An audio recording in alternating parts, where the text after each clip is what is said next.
करते हैं हमारे chapter 3 metals and non metals को।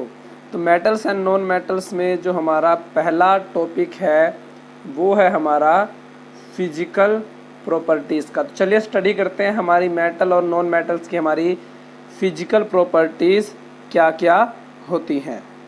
तो हमारा सबसे पहला टॉपिक है फिजिकल प्रॉपर्टीज़ ऑफ मेटल। तो मेटल की फिजिकल प्रॉपर्टीज़ में मैंने यहाँ हाईलाइट किया है जो हमारी मेटल की फिजिकल प्रॉपर्टी होती है मेटेलिक लस्टर, यानी कि मेटल जो हमारी होती है इनमें इनकी एक शाइनिंग सरफेस होती है सभी मेटल्स की, जिसे हम मेटेलिक लस्टर कहते हैं। इसके बाद आगे देखते हैं। तो आगे यहाँ कहा गया है कि जो हमारी मेटल्स हैं ये जनरली हार्ड होती हैं, यानी जो मेटल है हमें बेसिकली जो है ये सॉलिड स्टेट में मिलती हैं। उसके बाद यहाँ देखिए मैंने हाईलाइट किया था कि जो मेटल्स हैं उनको आप थिन शीट्स में कन्वर्ट कर सकते हो हैमर के थ्रू या किसी चीज के थ्रू। अगर हम मेटल को बीट करेंगे तो हम उन्हें शीट्स में कन्वर्ट कर सकते हैं। और मेटल की इस प्रॉपर्टी को जो है वो मैलिएबिलिटी के नाम से जो है जाना जाता है। इस मेटल्स की इस प्रॉपर्टी को हम मैलिएबिलिटी कहते हैं। और यहाँ लिखा हुआ है कि gold and silver are the most malleable metals, यानी कि गोल्ड और सिल्वर जो है ये हमारी मोस्ट मैलिएबल मेटल है। आप इनको काफी थिन या काफी पतली शीट्स में कन्वर्ट कर सकते हो। इसके बाद आगे देखते हैं।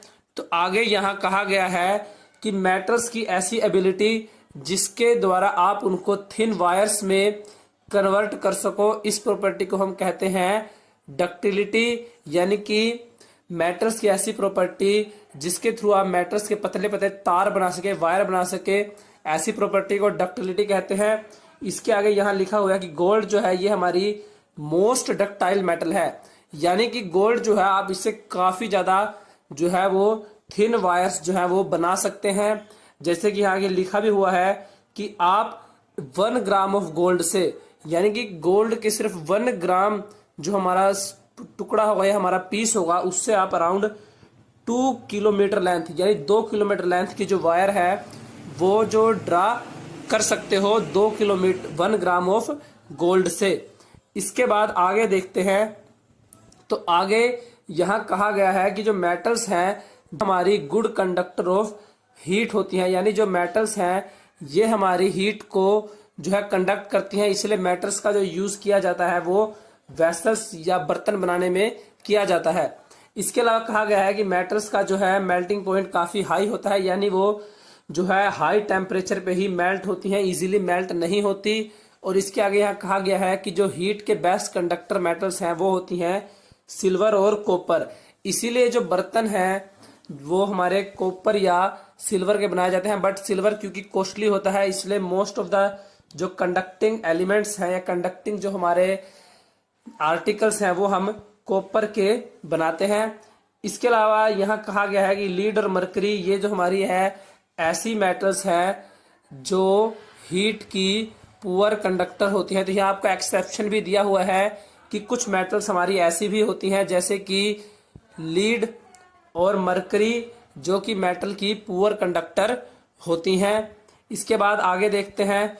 तो आगे यहाँ कहा गया है कि जो मेटल्स हैं, not all the metals, but कुछ मेटल्स ऐसी होती हैं जिनको अगर आप स्ट्राइक करेंगे किसी हार्ड सरफेस से तो वो एक साउंड प्रोड्यूस करती हैं, और मेटल की इस प्रॉपर्टी को कहा जाता है सोनोरस। तो नॉन मेटल्स के बारे में पढ़ने से पहले एक बार हम हमारी मेटल्स की सभी प्रॉपर्टीज को रिवाइज या रिकॉल कर लेते हैं। तो चलिए एक बार रिकॉल कर लेते हैं फिजिकल प्रॉपर्टीज ऑफ मेटल्स को। तो सबसे पहले है हमारी फिजिकल स्टेट। तो इसमें कहा गया है कि जो हमारी मेटल्स हैं ये रूम टेम्परेचर पे हमें सॉलिड स्टेट में मिलती हैं, लेकिन इसका एक एक्सेप्शन है मरकरी। मरकरी हमारी ऐसी मेटल है जो रूम टेम्परेचर पे हमें लिक्विड स्टेट में मिलती है। इसके बाद सेकंड प्रॉपर्टी है मेटेलिक लस्टर। इसके बारे में मैंने आपको बताया था कि जो हमारी मेटल्स की सरफेस होती है ये शाइन करती है कैरेक्टरिस्टिक मैनर और कलर में, जिसे हम मेटेलिक लस्टर कहते हैं। उसके बाद थर्ड प्रॉपर्टी है स्ट्रक्चर। तो स्ट्रक्चर की बात की जाए तो हमारी मेटल्स के जो एटम्स होते हैं इसके आउटर मोस्ट शेल में 1, 2 और 3 नंबर ऑफ इलेक्ट्रॉन्स होते हैं। तो फोर्थ प्रॉपर्टी है कंडक्टिविटी। कंडक्टिविटी की बात की जाए तो जो हमारी मेटल्स हैं ये हीट और इलेक्ट्रिसिटी की गुड कंडक्टर्स होती हैं। और बेस्ट कंडक्टर की बात की जाए तो कॉपर और सिल्वर जो है ये हमारी ऐसी मेटल्स हैं जो बेस्ट कंडक्टर होते हैं हीट और इलेक्ट्रिसिटी की। जबकि लीड और मरकरी जो है Hg ये हमारी ऐसी मेटल्स हैं जो कि हीट और इलेक्ट्रिसिटी की बैड कंडक्टर होती हैं। इसके बाद बात करते हैं मैलिबिलिटी एंड डक्टिलिटी की। तो मेटल्स की ऐसी प्रॉपर्टी जिसमें आप उनको थिन शीट्स में कन्वर्ट कर सके उसे मैलिबिलिटी बोलते हैं। और ऐसी प्रॉपर्टी जिसके द्वारा आप मेटल्स को वायर्स में कन्वर्ट कर सके, यहाँ वायर्स आएगा, उसे हम कहते हैं डक्टिलिटी। तो गोल्ड और सिल्वर हमारी most malleable and ductile metals होती हैं। हार्डनेस की बात की जाए तो मेटल्स जो है ये हमारी जनरली हार्ड होती हैं, लेकिन कुछ मेटल जैसे कि सोडियम और पोटेशियम ये हमारी सॉफ्ट मेटल्स होती हैं और इनको आप नाइफ की हेल्प से भी कट कर सकते हैं। सेवंथ प्रॉपर्टी की बात की जाए मेल्टिंग और बॉइलिंग पॉइंट। तो मेटल्स जो है इनका हमारा हाई मेल्टिंग और बॉइलिंग पॉइंट होता है, यानी इनको बॉईल करने के लिए, मेल्ट करने के लिए आपको हाई टेम्परेचर की जो है नीड होती है। लेकिन इसमें भी एक्सेप्शन है, जैसे कि मरकरी, गैलियम, सीजियम ये हमारे जो मेटल्स हैं, जैसे मरकरी तो हमें रूम टेम्परेचर पे ही लिक्विड स्टेट में मिलती है, जबकि गैलियम और सीजियम जो है ये हमारी ऐसी मेटल्स हैं जो आपकी हथेली पर ही अगर आप रखेंगे तो उसके टेम्परेचर से ही जो ये हमारी मेल्ट हो जाती हैं। तो अभी हमने नॉन मेटल्स की प्रॉपर्टी के बारे में पढ़ा। अब हम पढ़ते हैं नॉन मेटल की प्रॉपर्टीज के बारे में, ताकि आपको मेटल और नॉन मेटल के बीच का जो डिफरेंस है वो भी अच्छे से समझ में आ जाए। तो यहाँ देखिए, जो हमारी नॉन मेटल की फिजिकल स्टेट की बात की जाए तो नॉन मेटल जो है हमें ये तीनों ही फिजिकल स्टेट्स में, यानी कि सॉलिड, लिक्विड और गैस, इन तीनों ही स्टेट्स में हमें जो है नेचर में मिलती हैं। लस्टर की बात की जाए तो नॉन मेटल्स की कोई शाइनी सरफेस नहीं होती। नॉन मेटल्स जो हमारी हैं इनकी डल सरफेस होती है, लेकिन इसमें भी एक एक्सेप्शन है, वो है आयोडीन। आयोडीन हमारी ऐसी नॉन मेटल है जो कि लस्टर शो करती है। स्ट्रक्चर की बात की जाए तो नॉन मेटल्स में मेटल्स के अपोजिट 4 या मोर देन 4 इलेक्ट्रॉन्स होते हैं इनके आउटर मोस्ट ऑर्बिट में, आउटर मोस्ट शेल में। कंडक्टिविटी की बात की जाए तो मेटल्स जो हैं ये हमारी हीट और इलेक्ट्रिसिटी की बैड कंडक्टर होती हैं। ये हीट और इलेक्ट्रिसिटी को जो है कंडक्ट नहीं करती, लेकिन इसमें भी एक एक्सेप्शन है, ग्रेफाइट। ग्रेफाइट हमारी एक ऐसी नॉन मेटल है जो कि हीट और इलेक्ट्रिसिटी की गुड कंडक्टर होती है। ब्रिटल की बात की जाए तो हमने आपको पीछे पढ़ा था कि जो हमारी मेटल्स है वो मैलिएबल और डक्टाइल होती हैं, बट नॉन मेटल जो है ये हमारी ना तो मैलिएबल होती है ना ही डक्टाइल होती हैं, ये हमारी होती हैं ब्रिटल। यानी कि अगर आप इनको हैमर करेंगे या किसी सॉलिड मटेरियल से बीट करेंगे तो नॉन मेटल जो है ये हमारी पीसीस में जो है, छोटे छोटे पीसीस में ब्रोक डाउन हो जाएंगी। हार्डनेस की बात की जाए तो नॉन मेटल्स जो हैं ये हमारी बेसिकली सॉफ्ट होती हैं, ज्यादा हार्ड नहीं होती, लेकिन इसमें भी एक एक्सेप्शन है, वो है डायमंड। डायमंड जो है ये हमारी ऐसी नॉन मेटल है जो कि हार्डेस्ट, यानी अर्थ पे जो है सबसे हार्डेस्ट नॉन एलिमेंट है। उसके बाद मेल्टिंग और बॉइलिंग पॉइंट की बात की जाए तो नॉन मेटल्स का जो है मेल्टिंग और बॉइलिंग पॉइंट जो है काफी लो होता है एज कंपेयर टू मेटल्स। तो अभी हमने नॉन मेटल्स की फिजिकल प्रॉपर्टीज और मेटल्स की फिजिकल प्रॉपर्टीज के बारे में पढ़ा। अब आगे पढ़ते हैं, तो चलिए देखते हैं आगे। यहाँ मैंने हाईलाइट किया हुआ है, तो इसे आप देखिए। यहाँ कहा गया कि ऑल मेटल्स एक्सेप्ट मरकरी जो है वो रूम टेम्परेचर पे सॉलिड होती हैं, यानी यहाँ एक्सेप्शन दिया है। जो मरकरी है ये हमारी रूम टेम्परेचर पे लिक्विड स्टेट में मिलती है। उसके बाद कहा है कि मेटल्स का हाई मेल्टिंग पॉइंट होता है। यहाँ देखिए, यहाँ लिखा हुआ है, ये देखिए, जो हमारी मेटल्स हैं इनका हाई मेल्टिंग पॉइंट होता है, लेकिन गैलियम और सीजियम ये हमारी ऐसी मेटल्स हैं जिनका लो मेल्टिंग पॉइंट होता है। इन दोनों ही मेटल्स को अपनी, अगर आप अपनी पाम पे भी रखेंगे तो ये उसके टेम्परेचर से भी मेल्ट हो जाएंगी। इसके बाद सेकंड पॉइंट में कहा गया है आयोडीन। आयोडीन जो है ये ऐसी नॉन मेटल है जो कि लस्ट्रस प्रॉपर्टी शो करती हैं। आयोडीन के अलावा जो हमारी अदर मेटल्स हैं ये सभी डल सरफेस वाली होती हैं। इसके बाद बात करें कार्बन की, तो कार्बन जो है ये हमारी ऐसी नॉन मेटल है जो कि डिफरेंट फॉर्म में एग्जिस्ट करती है, यानी ये एलोट्रोप्स की प्रॉपर्टी को शो करती है। जैसे कि डायमंड, डायमंड जो है ये कार्बन का एक एलोट्रोप है और हार्डेस्ट नेचुरल सब्सटेंस नोन है, यानी इकलौता ऐसा नेचुरल सब्सटेंस है जो अर्थ पे सबसे ज्यादा हार्ड है। और डायमंड का जो मेल्टिंग पॉइंट भी है ये भी काफी ज्यादा हाई होता है और बॉइलिंग पॉइंट भी काफी हाई होता है। बट डायमंड जो है ये हमारा हीट का बैड कंडक्टर है। इसके अपोजिट ग्रेफाइट, ग्रेफाइट भी हमारा जो है ये कार्बन का ही एक एलोट्रोप है, बट ग्रेफाइट जो है ये हमारा इलेक्ट्रिसिटी और हीट का गुड कंडक्टर होता है और ग्रेफाइट जो है ये हमारी काफी सॉफ्ट नॉन मेटल है। इसके बाद एल्कलाई मेटल्स की बात की जाए तो एल्कलाई मेटल्स जैसे कि सोडियम और पोटेशियम जो है ये हमारी सॉफ्ट मेटल्स होती हैं। वैसे तो हमारी मेटल्स जो है जनरली हार्ड होती हैं, बट सोडियम और पोटेशियम जो है ये हमारी ऐसी नॉन मेटल है, और लिथियम भी जो कि सॉफ्ट होती हैं और आप इनको नाइफ की हेल्प से जो है वो कट कर सकती हैं। और इन मेटल्स की जो है डेंसिटी और मेल्टिंग पॉइंट भी काफी लो होता है। तो चलिए आगे बढ़ते हैं हमारे चैप्टर में। तो यहाँ हमें दिए हुए हैं कुछ क्वेश्चन आंसर, चलिए इनको सोल्व करते हैं। तो यहाँ कहा गया एक ऐसी मेटल का एग्जाम्पल दो जो रूम टेम्परेचर पे लिक्विड स्टेट में मिले। तो ऐसी मेटल थी हमारी मरकरी, जिसका केमिकल सिंबल होता है Hg। मरकरी हमारी ऐसी मेटल है जो कि रूम टेम्परेचर पे हमें लिक्विड स्टेट में मिलती है। उसके बाद सेकंड क्वेश्चन ने पूछा है ऐसी मेटल जिन्हें आप नाइफ की हेल्प से इजीली कट कर सकते हो। तो ऐसी हमारी तीन मेटल्स होती हैं, सोडियम, पोटेशियम जिसे हम कहते हैं के, सोडियम का फॉर्मूला हमारा होता है Na, और लिथियम। ये हमारी तीन ऐसी मेटल्स हैं जिन्हें आप नाइफ की हेल्प से इजीली कट कर सकते हो। ये हमारी सॉफ्ट मेटल्स होती हैं। और उसके बाद थर्ड में पूछा है best conductor of heat, heat की बेस्ट कंडक्टर हमारी कौन सी मेटल्स होती हैं। तो इसका आंसर आएगा कॉपर और सिल्वर। कॉपर और सिल्वर हमारी ऐसी मेटल्स हैं जो हीट और इलेक्ट्रिसिटी की बेस्ट कंडक्टर होती हैं। इसके बाद फोर्थ में पूछा है पुअर कंडक्टर ऑफ हीट, तो इसका आंसर आएगा लीड, और लीड हमारा Pb और मरकरी हमारा Hg। लीड और मरकरी हमारी ऐसी मेटल्स होती हैं जो पुअर कंडक्टर होती हैं हीट की। इसके बाद सेकंड क्वेश्चन में पूछा है मैलिएबल और डक्टाइल का मीनिंग बताओ। तो मैलिएबिलिटी, अगर हम ऐसी प्रॉपर्टी मेटल्स की जिसके थ्रू आप उन्हें बीट करें हैमर से और थिन शीट्स में कन्वर्ट कर सकें, उस प्रॉपर्टी को तो कहते हैं मैलिएबिलिटी। और ऐसी प्रॉपर्टी जिसमें हम मेटल्स को जो है वायर्स में कन्वर्ट कर सके थिन, उस प्रॉपर्टी को बोलते हैं डक्टिलिटी। तो चलिए करते हैं केमिकल प्रॉपर्टीज ऑफ मेटल्स।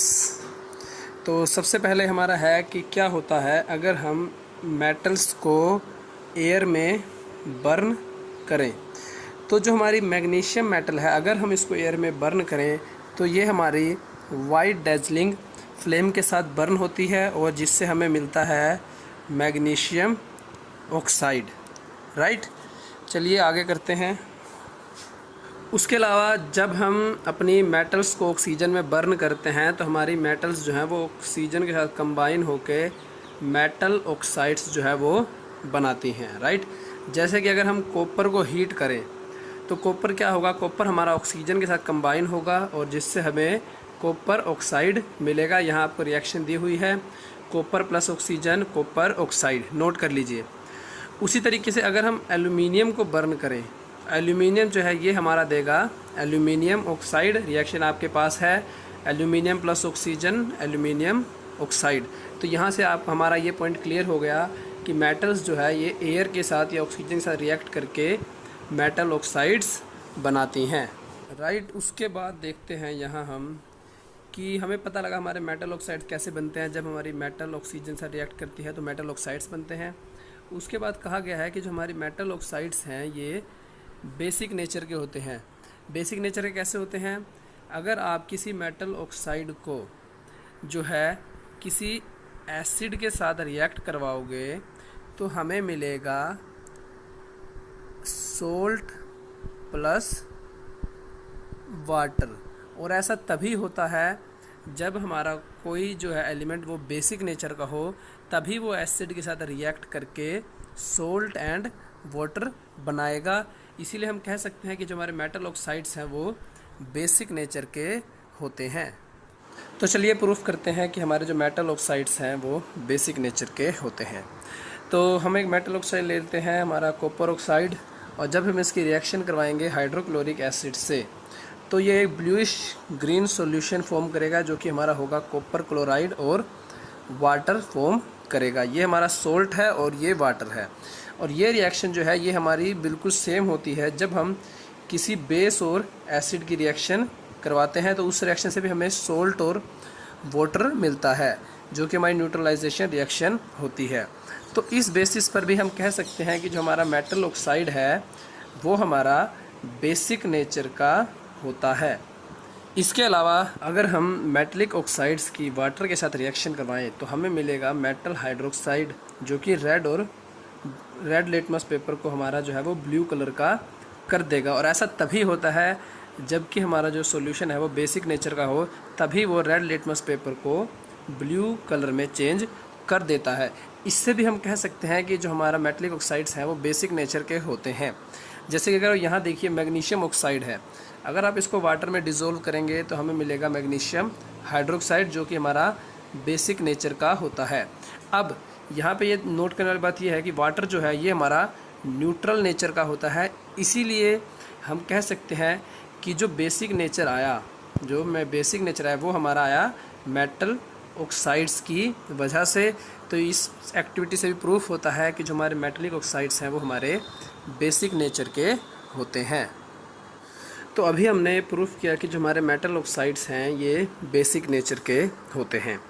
लेकिन कुछ हमारे मेटल ऑक्साइड्स ऐसे होते हैं जैसे कि एल्युमिनियम ऑक्साइड या फिर जिंक ऑक्साइड, जो कि एसिडिक और बेसिक दोनों ही नेचर को शो करते हैं। ऐसे मेटल ऑक्साइड्स जो कि एसिडिक और बेसिक नेचर दोनों ही शो करें उन्हें हम एम्फोटेरिक ऑक्साइड्स कहते हैं।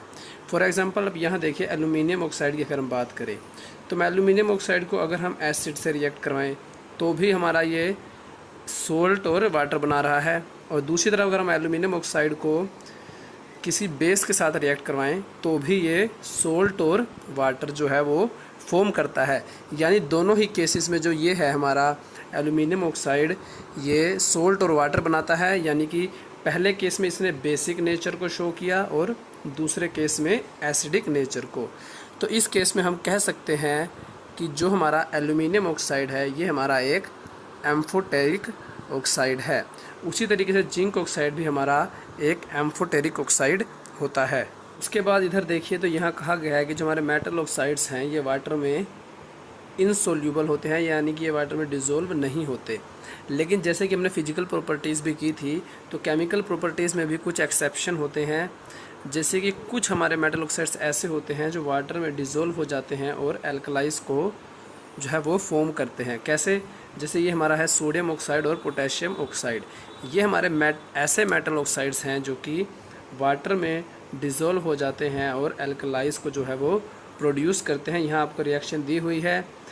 ये हमारा सोडियम ऑक्साइड है जो कि अगर वाटर में डिज़ोल्व होता है तो सोडियम हाइड्रोक्साइड बनता है।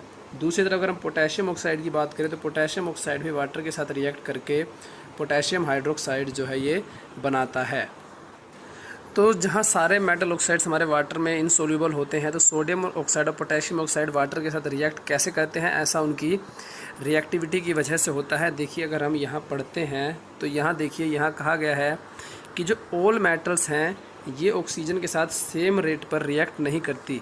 डिफरेंट मेटल्स जो है वो डिफरेंट रिएक्टिविटीज़ जो है उनकी ऑक्सीजन के टुवार्ड्स होती है, यानी कि जो मेटल जितनी ज़्यादा रिएक्टिव होगी वो उतना ही ज़्यादा रिएक्ट करेगी। फॉर एग्जांपल आप यहाँ देखिए सोडियम और पोटेशियम मेटल, मैंने आपको बताया था ना कि सारे मेटल ऑक्साइड रिएक्ट नहीं करते बट सोडियम और पोटेशियम रिएक्ट करते हैं। ऐसा इसलिए होता है कि सोडियम और जो पोटेशियम मेटल हैं ये हमारी काफ़ी ज़्यादा रिएक्टिव मेटल्स हैं। अगर आप इनको ओपन एयर में भी रख दें, ऑक्सीजन की अगर रिएक्टिविटी की बात करें तो अगर आप इनको ओपन एयर में रख दें तो ये हवा को कैच कर लेती हैं। क्यों करती हैं? क्योंकि ये हवा से रिएक्ट करके जो है अपने ऑक्साइड्स जो है वो बना लेते हैं, इतनी रिएक्टिव मेटल हैं। इसीलिए सोडियम और पोटेशियम को, ताकि ये हवा से कैच ना करें और अपने ऑक्साइड्स ना बनाएं, हम इनको प्रोटेक्ट करने के लिए जो है वो केरोसिन ऑयल में रखते हैं। यह आपका 1 नंबर का क्वेश्चन भी बन सकता है, एग्जाम में पूछा भी जा सकता है कि सोडियम और पोटेशियम मेटल्स को जो है वो केरोसिन ऑयल में क्यों रखा जाता है। तो हमने ये पढ़ा कि सोडियम और पोटेशियम हमारी ऐसी मेटल्स हैं जो हवा में अगर हम इनको एक्सपोज करते हैं तो ये बहुत जल्दी जो है वो रिएक्ट करके अपने ऑक्साइड्स बना लेती हैं। बट उसके बाद हमारी कुछ मेटल्स ऐसी होती हैं जैसे मैग्नीशियम, एल्युमिनियम, जिंक और लीड, ये इतनी फास्ट नहीं, बट ये भी जो है अगर आप इनको एयर में एक्सपोज कर दें तो ये भी हवा के साथ काफ़ी तेज़ी से रिएक्ट करती हैं और अपने ऑक्साइड्स बनाती हैं, जिससे कि इन मेटल्स, मान लीजिए अगर ये हमारी मेटल की सरफेस है तो इसके ऊपर इन्हीं मेटल्स के ऑक्साइड की एक लेयर जो है वो चढ़ जाती है और ये लेयर जो क्या करती है, ये जो नीचे हमारी जो मेटल होती है उसके फर्दर ऑक्सीडेशन को रोक देती है। अब इस फर्दर ऑक्सीडेशन को रोकने का फ़ायदा क्या है ये हम आगे अभी पढ़ेंगे, बट उससे पहले हम जो है मेटल्स की ऑक्सीजन या एयर के साथ जो है वो रिएक्टिविटी को कवर कर लेते हैं। तो उसके बाद जो हमने यहाँ हाईली रिएक्टिव भी पढ़ ली, मिड रिएक्टिव भी पढ़ ली, उसके बाद जो लोअर रिएक्टिव यानी कम रिएक्टिव मेटल्स हैं जैसे कि आयरन, ये हमारी हवा में रिएक्ट करके बर्न नहीं होती। तो हम इसको अगर हम हीट करें तो ये क्या होता है, जो हमारी आयरन फिलिंग्स हैं अगर आप इनको फ्लेम के ऊपर, बर्नर के ऊपर आप इनको स्प्रिंकल करोगे तो ये बर्न होना स्टार्ट हो जाते हैं। यानी कि जो आयरन है हमारी मोस्ट रिएक्टिव नहीं है, काफ़ी कम रिएक्टिव है, बट अगर आप आयरन के फिलिंग्स को लेंगे तो ये जो है बर्नर की फ्लेम के ऊपर जो है ये हमारे बर्न होना स्टार्ट हो जाते हैं और अपने ऑक्साइड्स यानी आयरन ऑक्साइड्स बनाते हैं।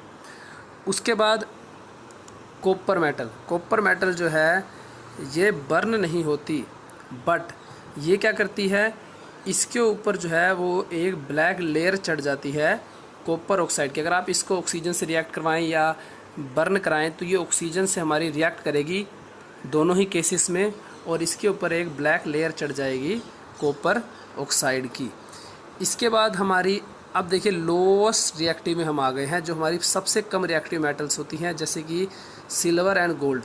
ये हमारी ऑक्सीजन के साथ बिल्कुल भी रिएक्ट नहीं करती हाईली टेम्परेचर पे भी।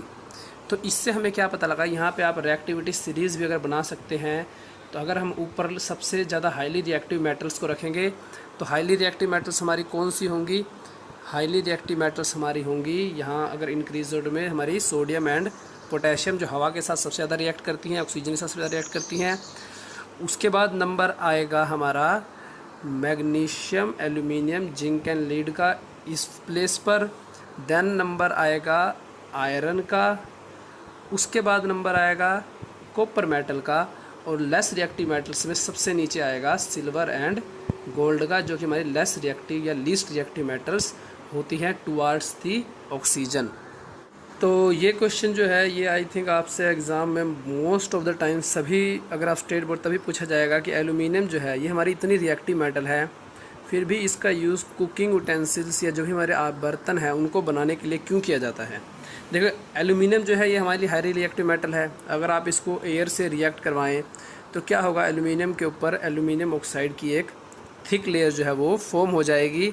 बट होता क्या है, जो हमारी एल्युमिनियम ऑक्साइड की लेयर है ये इतनी स्टेबल होती है कि ये एल्युमिनियम के फर्दर ऑक्सीडेशन को रोक देती है। मान लीजिए जैसे अगर ये हमारी एल्युमिनियम मेटल है, राइट, और इसके ऊपर हमारी एल्युमिनियम ऑक्साइड की जो लेयर है वो फॉर्म हो गई, तो ये क्या करेगी, ये एल्युमिनियम जो हमारी नीचे की एल्युमिनियम मेटल है इसकी ऑक्सीडेशन को रोक देगी, यानी हमारी एल्युमिनियम मेटल जो है ये ऑक्सीडेशन से प्रिवेंट हो जाएगी। तो पहला रीज़न तो ये है कि इस वजह से जो हमारी एल्युमिनियम मेटल है वो हमारी स्टेबल हो जाती है, ऑक्सीडेशन नहीं होता तो लंबे समय तक चलेगी, इसलिए इसका यूज़ कुकिंग यूटेंसिल्स बनाने के लिए किया जाता है। इसके अलावा एक रीज़न ये भी है कि जो हमारी एल्युमिनियम मेटल है ये हीट की भी गुड कंडक्टर होती है। और अगर हम बाकी मेटल्स की बात की जाए, लाइक कॉपर हो गया हमारा, या सिल्वर हो गया, या गोल्ड हो गया, जो कि हमारी लेस रिएक्टिव मेटल्स हैं, उसमें हमारी जो एल्युमिनियम है ये उनके कंपैरिजन में काफ़ी चीप भी होती है, यानी हर कोई इनको ईज़िली अफोर्ड कर सकता है। इसीलिए एल्यूमिनियम मेटल का यूज़ जो है वो यूटेंसिल्स बनाने के लिए किया जाता है। तो अभी मैंने आपको बताया कि जो हमारे एल्यूमिनियम मेटल के ऊपर एक ऑक्साइड की जो लेयर चढ़ती है उसका क्या यूज़ होता है और हम एल्यूमिनियम मेटल का यूज़ जो है वो यूटेंसिल्स बनाने के लिए क्यों करते हैं। तो यहीं से हमारा एक नेक्स्ट क्वेश्चन जो राइज होता है वो होता है एनोडाइजिंग का। तो एनोडाइजिंग हमारा क्या प्रोसेस है। एनोडाइजिंग ऐसा हमारा प्रोसेस है जिसमें हम क्या करते हैं, हम एल्यूमिनियम मेटल के ऊपर उसकी ऑक्साइड की एक थिक लेयर जो है वो चढ़ाते हैं या फॉर्म करते हैं, जिससे कि जो हमारी एल्यूमिनियम मेटल है ये फर्दर कोरोजन से या फर्दर ऑक्सीडेशन से रेजिस्टेंट और या प्रिवेंट हो जाती है। तो एनोडाइजिंग प्रोसेस हम करते कैसे हैं। एनोडाइजिंग प्रोसेस हम करते हैं, हम मान लीजिए हमने एक क्लीन एल्यूमिनियम आर्टिकल लिया, इसको हम एनोड की तरह यूज़ करते हैं और इसको इलेक्ट्रोलाइज कराते हैं डाइल्यूट सल्फ्यूरिक एसिड से, या सल्फ्यूरिक एसिड से रिएक्शन करवाते हैं। अब इससे क्या होता है, इससे जो है वो हमारी ऑक्सीजन गैस इवॉल्व होती है एनोड पर और ये हमारी एल्यूमिनियम के साथ रिएक्ट करती है। और एल्यूमिनियम के साथ रिएक्ट करने से क्या बनता है, एल्यूमिनियम ऑक्साइड। और ये जो हमारी एल्यूमिनियम ऑक्साइड की लेयर होती है ये काफ़ी थिकर और प्रोटेक्टिव लेयर होती है। मैंने आपको भी पहले भी बताया था जब हमने अभी किया था कि एल्यूमिनियम का यूज़ जो है वो यूटेंसिल्स बनाने के लिए किया जाता है। तो क्योंकि हमें यूटेंसिल्स बनाने हैं इसीलिए हम एनोडाइजिंग प्रोसेस करते हैं, ताकि जो हमारे कुकिंग यूटेंसिल्स हैं वो लंबे समय तक चलें, स्टेबल रहें और हमारे जो फूड आइटम्स हैं, हमारी फूड आइटम्स उनके साथ रिएक्ट ना करें। तो अब आपको पता लग गया कि हमारा जो एनोडाइजिंग प्रोसेस है वो क्या होता है। तो अभी हमने मेटल्स की जो है वो ऑक्सीजन के या एयर के साथ रिएक्शन पढ़ी। अब हम पढ़ते हैं मेटल्स की वाटर के साथ जो है हमारी क्या रिएक्शन होती है। लाइए स्टार्ट करते हैं यहाँ से। तो ये देखिए, जब हमारी जो मेटल्स हैं ये वाटर के साथ रिएक्ट करेंगी तो ये मेटल ऑक्साइड बनाएंगी और हाइड्रोजन गैस जो है वो हमारी इवॉल्व होगी, राइट। लेकिन सभी मेटल्स जो हैं ये वाटर के साथ रिएक्ट नहीं करती। जैसे हमने एयर के बारे में किया था कि जो हमारी सभी मेटल्स हैं वो एयर के साथ रिएक्ट नहीं करती, सेम हमारी सभी मेटल्स जो हैं वो वाटर के साथ भी रिएक्ट नहीं करती। ये भी उनकी जो है रिएक्टिविटी पर डिपेंड करता है, ठीक है। बट आप ये नोट कर सकते हैं कि जो हमारी मेटल्स हैं ये वाटर के साथ रिएक्ट करके मेटल ऑक्साइड और हाइड्रोजन बनाती हैं, और हमारे जो मेटल ऑक्साइड्स हैं ये वाटर के साथ रिएक्ट करके मेटल हाइड्रोक्साइड बनाते हैं। और हमारे मेटल ऑक्साइड बेसिक नेचर के होते हैं, मैंने ऊपर प्रूफ किया था, ठीक है। तो उसके बाद बात करते हैं कैल्शियम की। तो कैल्शियम की जो वाटर के साथ रिएक्शन होगी वो इतनी ज़्यादा वायलेंट नहीं होगी, क्योंकि कैल्शियम हमारी रिएक्टिव मेटल है but not more than potassium और सोडियम। तो इसकी जो रिएक्शन होगी वाटर के साथ ये इतनी वायलेंट नहीं होगी कि इसमें इतनी हीट इवॉल्व हो और हाइड्रोजन जो हमारी फायर को कैच कर सके। बट हमारी जो कैल्शियम के साथ रिएक्शन होगी इसमें भी अगर हम वाटर से रिएक्ट करेंगे तो कैल्शियम हाइड्रोक्साइड बनेगा और हाइड्रोजन गैस जो है वो प्रोड्यूस होगी, और साथ ही में हीट भी जो है वो हमारी इवॉल्व होगी।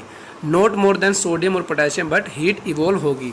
और अगर मैंने यहाँ पे गलती से बोल दिया हो कि सोडियम ऑक्साइड या पोटेशियम ऑक्साइड, तो यहाँ माफ़ कीजिएगा, नोट कर लीजिएगा कि सोडियम हाइड्रोक्साइड और पोटेशियम हाइड्रोक्साइड जो है वो हमारे बनेंगे। उसके बाद बात करें मैग्नीशियम की, तो मैग्नीशियम देखिए मैंने आपको बताया था रिएक्टिव मेटल है but not more than these. तो मैग्नीशियम जो है ये हमारा कोल्ड वाटर से रिएक्ट नहीं करेगा, ये हॉट वाटर के साथ रिएक्ट करेगा और बनाएगा magnesium hydroxide and hydrogen gas. आप इसको नोट करते रहिए ताकि अगर आपसे पूछा जाए कि मेटल्स को वाटर की रिएक्टिविटी के ऑर्डर में अरेंज करो तो सबसे पहले आप लिखेंगे मोस्ट रिएक्टिव मेटल जो वाटर के टुवार्ड्स हैं, sodium potassium, then calcium, then magnesium and so on. अभी हम आगे बात करेंगे। तो उसके बाद देखिए कि हमारी कुछ मेटल्स जैसे कि एल्यूमिनियम, आयरन और जिंक, ये जो हैं ये मेटल्स ना ही कोल्ड वाटर से रिएक्ट करती हैं और ना ही हॉट वाटर से, क्योंकि ये लेस रिएक्टिव होती हैं as compare to sodium, potassium या कैल्शियम या मैग्नीशियम। इनसे कम रिएक्टिव होती हैं हमारी मेटल्स एल्यूमिनियम, आयरन और जिंक, इसीलिए कोल्ड वाटर और हॉट वाटर से रिएक्ट नहीं करती। बट ये जो हमारी मेटल्स हैं ये स्टीम से रिएक्ट करती हैं, जो कि वाटर की ही एक फॉर्म है। तो स्टीम से रिएक्ट करेंगी और बनाएंगी मेटल ऑक्साइड्स और इवॉल्व करेंगी हाइड्रोजन गैस। यहाँ आपको रिएक्शन दी हुई है। एल्यूमिनियम की वाटर से वाटर गैस यानी कि स्टीम, और जिससे हमारा बनेगा aluminium oxide and hydrogen gas. Similarly अगर हम आयरन की रिएक्शन करवाएंगे स्टीम के साथ तो हमें मिलेगा आयरन ऑक्साइड और हाइड्रोजन गैस। अब जैसे हमने एयर के साथ रिएक्ट करवाया था तो उसमें हमारी गोल्ड और सिल्वर जो कि लीस्ट रिएक्टिव मेटल थी और उन्होंने वाटर से एयर से रिएक्ट नहीं किया था या ऑक्सीजन से रिएक्ट नहीं किया था, उसी तरीके से जैसे हमारी मेटल्स हैं lead, copper, silver and gold, ये भी वाटर के केस में वाटर की किसी भी फॉर्म से रिएक्ट नहीं करती। यानी कि अगर हमें वाटर के केस में रिएक्टिविटी सीरीज बनानी पड़ जाए तो उसमें लीस्ट रिएक्टिव मेटल के प्लेस पे आएगा इन चारों मेटल्स का नाम lead, copper, silver and gold, और सबसे मोस्ट रिएक्टिव मेटल्स के केसेस में नाम आएगा पोटेशियम एंड सोडियम का। तो ये सब हम क्यों पढ़ रहे हैं? ये सब हम इस पढ़ रहे हैं चाहे वाटर की जो या हमारी मेटल की रिएक्शन वाटर के साथ है हो या एयर के साथ हो, इसलिए हो ताकि आपको जो हमारी मेटल्स की रिएक्टिविटी सीरीज़ है वो समझने में आसानी हो। तो रिएक्टिविटी सीरीज़ क्या होती है? रिएक्टिविटी सीरीज़ हमारी मेटल्स या की ऐसी लिस्ट होती है जिसमें हम मेटल्स को अरेंज करते हैं उनकी रिएक्टिविटी के डिक्रीजिंग ऑर्डर में। ठीक है, जैसे यहाँ देखिए most reactive metal sodium, potassium, तो यहाँ पोटेशियम और सोडियम यानी कि पोटेशियम जो है ये हमारी मोस्ट रिएक्टिव मेटल है। उसके बाद नंबर आता है सोडियम का, देन कैल्शियम, मैग्नीशियम, एल्यूमिनियम। और यहाँ देखिए गोल्ड, सिल्वर, ये हमारी ऐसी मेटल्स थी जिन्होंने एयर के साथ भी रिएक्ट नहीं किया था और वाटर के साथ भी। तो ये जो हमारी मेटल्स हैं ये लीस्ट रिएक्टिव मेटल्स हैं। अब आगे जब हम मेटल्स का एक्सट्रैक्शन पढ़ेंगे कि हम मेटल्स को कैसे उनकी प्योर फॉर्म में जो है मिलती हैं हमें, उसमें भी आपको जो रिएक्टिविटी सीरीज़ है ये काफ़ी हेल्प करेगी, क्योंकि जो ये हमारी मेटल्स हैं जो कि हमारी लीस्ट रिएक्टिव मेटल्स हैं ये हमें नेचर में फ्री फॉर्म में मिलती हैं। यानी कि ये हमें प्योर फॉर्म में तो नहीं कहेंगे बट फ्री फॉर्म में मिलती हैं, जिनमें सिर्फ कुछ ही अशुद्धियाँ होती हैं जिससे हम प्योर मेटल को ईजिली एक्सट्रैक्ट कर सकते हैं। बट जो हमारी ये मेटल्स हैं रिएक्टिव मेटल्स, ये नेचर में हमें फ्री फॉर्म में नहीं मिलती, ये हमेशा हमें उनके कंपाउंड्स की फॉर्म में मिलती हैं। जो हमारी मेटल्स हैं ये एसिड्स के साथ कैसे रिएक्ट करती हैं, तो आप नोट कर लीजिए कि जो हमारी मेटल्स हैं ये अगर एसिड्स के साथ रिएक्ट कराएंगी तो हमें सोल्ट और हाइड्रोजन गैस मिलेगी। यानी कि जो हमारी मेटल्स हैं वो हमारे एसिड जैसे कि HCl हो गया या हमारा सल्फ्यूरिक एसिड H2SO4 हो गया, तो उसके साथ रिएक्ट करेंगी जिससे कि हमें हमारा मेटल का एक सोल्ट मिलेगा जो कि कंपाउंड होगा और हाइड्रोजन गैस मिलेगी। जैसे कि इधर देखिए जो हमारी सोडियम मेटल है ये हाइड्रोक्लोरिक एसिड यानी कि HCl के साथ रिएक्ट करके सोडियम क्लोराइड और हाइड्रोजन गैस जो है वो बनाती है। और जो हमारी सोडियम क्लोराइड है जो कि हमारी इस रिएक्शन का कंपाउंड है उसे हम कॉमन सोल्ट या जो हम घरों में यूज़ करते हैं नॉर्मल सोल्ट के नाम से भी जानते हैं। और हमारे NaCl यानी कि कॉमन सोल्ट का यूज़ हो घरों में यानी होम इंडस्ट्री में फूड्स वगैरह प्रिपेयर करने के लिए और इंडस्ट्रीज़ में भी वेरियस प्रोसेसेस के लिए किया जाता है। सिमिलर रिएक्शन हमारी होगी मैग्नीशियम के केस में भी। जब हम हमारी मैग्नीशियम मेटल को हाइड्रोक्लोरिक एसिड के साथ रिएक्ट करवाएंगे तो जो हमारी मैग्नीशियम मेटल है ये हाइड्रोक्लोरिक एसिड के साथ रिएक्ट करेगी जिससे कि हमें मेटल का एक सोल्ट मिलेगा जिसका नाम होगा मैग्नीशियम क्लोराइड। और इस रिएक्शन में भी हमारी हाइड्रोजन गैस जो है वो रिलीज होगी। तो HCl के बाद चलिए हम हमारी मेटल की रिएक्शन करवा के देखते हैं सल्फ्यूरिक एसिड के साथ। तो जब हम हमारी मेटल जिंक की रिएक्शन करवाएंगे डाइल्यूट सल्फ्यूरिक एसिड के साथ तो हमें जिंक मेटल का सोल्ट मिलेगा जिसका नाम होगा जिंक क्लोराइड। और इस रिएक्शन में भी हमारी जो है वो हाइड्रोजन गैस इवॉल्व होगी और या फिर रिलीज होगी। तो इस रिएक्शन में जिससे कि हमने जो है जिंक सल्फेट और हाइड्रोजन गैस मिली, ये जो हमारी रिएक्शन है इस रिएक्शन का यूज़ लेबोरेटरीज में किया जाता है हाइड्रोजन गैस की प्रोडक्शन के लिए। तो अभी हमने हमारी मेटल्स की रिएक्शन करवाई कुछ एसिड्स के साथ जिससे कि हमें सोल्ट और हाइड्रोजन गैस मिली। बट कुछ एसिड्स जैसे कि जो हमारा है नाइट्रिक एसिड यानी कि HNO3, इसके केस में क्या होता है, इसके केस में जो है वो हाइड्रोजन गैस इवोल्व नहीं होती। ऐसा क्यों होता है, चलिए देखते हैं। तो अगर हम हमारी किसी मेटल की रिएक्शन नाइट्रिक एसिड के साथ करवाते हैं तो उस रिएक्शन में हाइड्रोजन गैस लिबरेट या रिलीज क्यों नहीं होती, जबकि हमने पढ़ा था कि जब भी हमारी मेटल जो है वो किसी एसिड के साथ रिएक्ट करवाएगी तो हमें मेटल सोल्ट और हाइड्रोजन गैस मिलेगी। तो ऐसा इसलिए होता है क्योंकि जो हमारा नाइट्रिक एसिड है ये एक स्ट्रोंग ऑक्सीडाइजिंग एजेंट है। तो ये क्या करता है, ये जो हमारे हाइड्रोजन गैस जो लिबरेट या रिलीज होती है उसको ऑक्सीडाइज कर देता है, और ऑक्सीडाइज करने की वजह से जो हमारी हाइड्रोजन गैस है ये वाटर में कन्वर्ट हो जाती है। और साथ ही हमारा जो नाइट्रिक एसिड है ये खुद को भी रिड्यूस कर लेता है और नाइट्रोजन के ही किसी ऑक्साइड में जैसे कि नाइट्रिक ऑक्साइड या नाइट्रोजन डाइऑक्साइड में कन्वर्ट कर लेता है। तो आपको ये प्रोसेस जो है इस रिएक्शन के थ्रू ज़्यादा समझ में आएगा जहां हमने जिंक मेटल की रिएक्शन करवाई है नाइट्रिक एसिड के साथ। तो जिंक मेटल जब हमारी डाइल्यूट नाइट्रिक एसिड से रिएक्ट करती है तो हमें जिंक नाइट्रेट यानी कि जिंक मेटल का एक सोल्ट मिलता है, साथ ही नाइट्रिक ऑक्साइड यानी कि मैंने आपको बताया था जो हमारा नाइट्रिक एसिड है ये खुद को रिड्यूस कर लेता है और नाइट्रोजन के ही किसी ऑक्साइड में कन्वर्ट हो जाता है और हमें मिलेगा वाटर।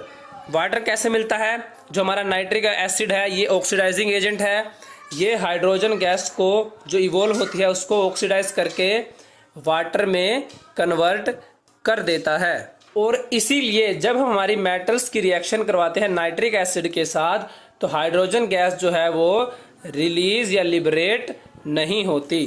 तो हमारा नेक्स्ट टॉपिक है एक्वा रेजिया। अब एक्वा रेजिया क्या होता है, एक्वा रेजिया जो है इसे हम रॉयल वाटर भी कहते हैं, जो कि प्रिपेयर किया जाता है concentrated mixture of hydrochloric acid and nitric acid, यानी कि जो हमारा एक्वा रेजिया है वो HCl और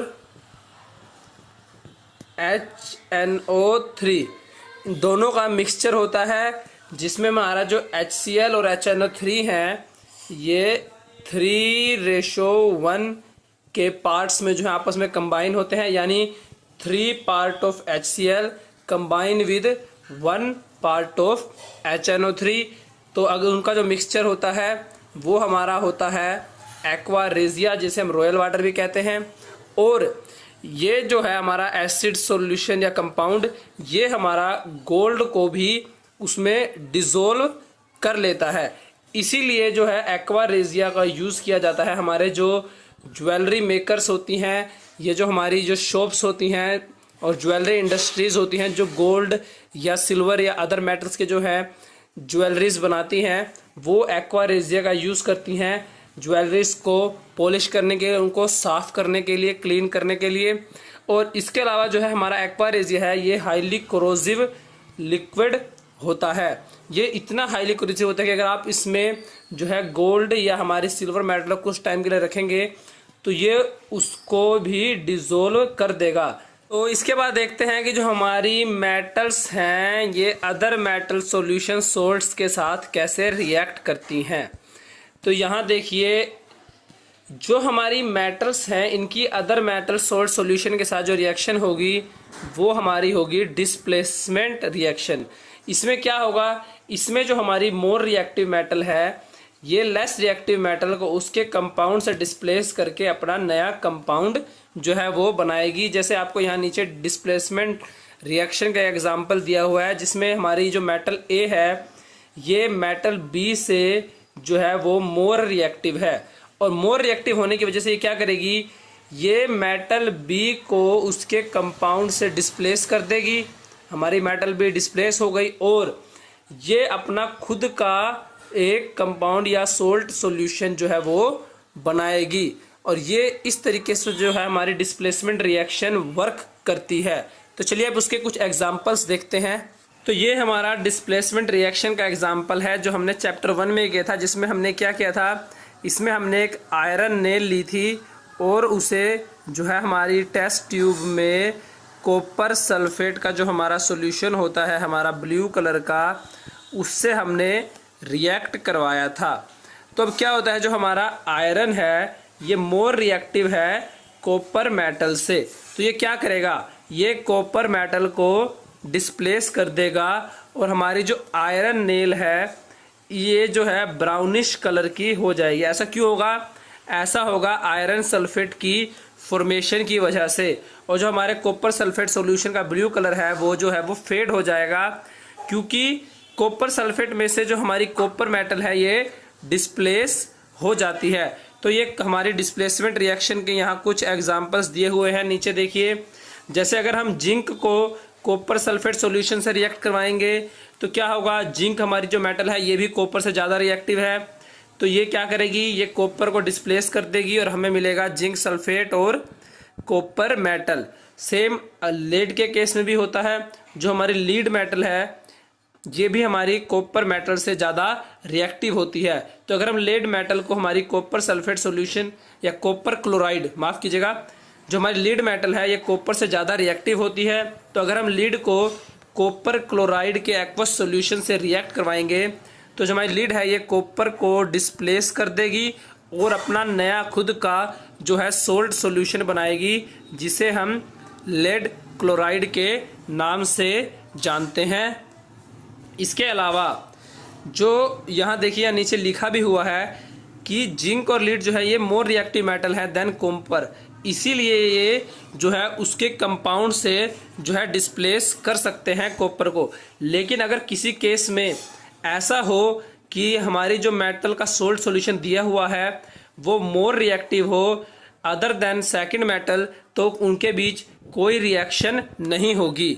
जैसे कि अगर आप हमारी सिल्वर मेटल की रिएक्शन करवाओगे कॉपर सल्फेट सॉल्यूशन के साथ, तो हमारा जो सिल्वर मेटल है ये कॉपर से लेस रिएक्टिव है, और लेस रिएक्टिव होने की वजह से ये कॉपर को डिस्प्लेस नहीं कर पाएगा उसके सोल्ट सॉल्यूशन से।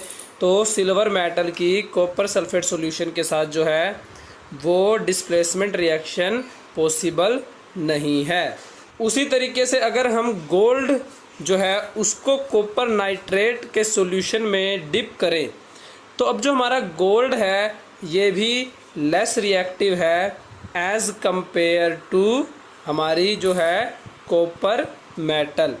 इसी वजह से जो है डिस्प्लेसमेंट रिएक्शन जो है वो टेक प्लेस नहीं होगी। तो आई थिंक अब आपका डिस्प्लेसमेंट रिएक्शन का जो हमारा कंसेप्ट है वो क्लियर हो गया होगा। रिएक्टिविटी सीरीज़ हमने हमारी पिछली वीडियो में पढ़ी थी, फिर भी आप एक बार इसका स्क्रीनशॉट ले सकते हैं। और उसके बाद आते हैं हमारे क्वेश्चन आंसर्स। तो क्वेश्चन आंसर्स की वीडियो जो है आपको हमारे यूट्यूब चैनल पे मिल जाएगी, मैं उसका लिंक डिस्क्रिप्शन में डाल दूंगा। बट फिर भी अगर आपको कोई डाउट है तो आप कमेंट बॉक्स में पूछ सकते हैं, क्वेश्चन आंसर्स के लिए एक अलग से वीडियो बना दी जाएगी। अब हम करते हैं कि जो हमारी मेटल्स हैं ये नॉन मेटल्स के साथ कैसे रिएक्ट करेंगी।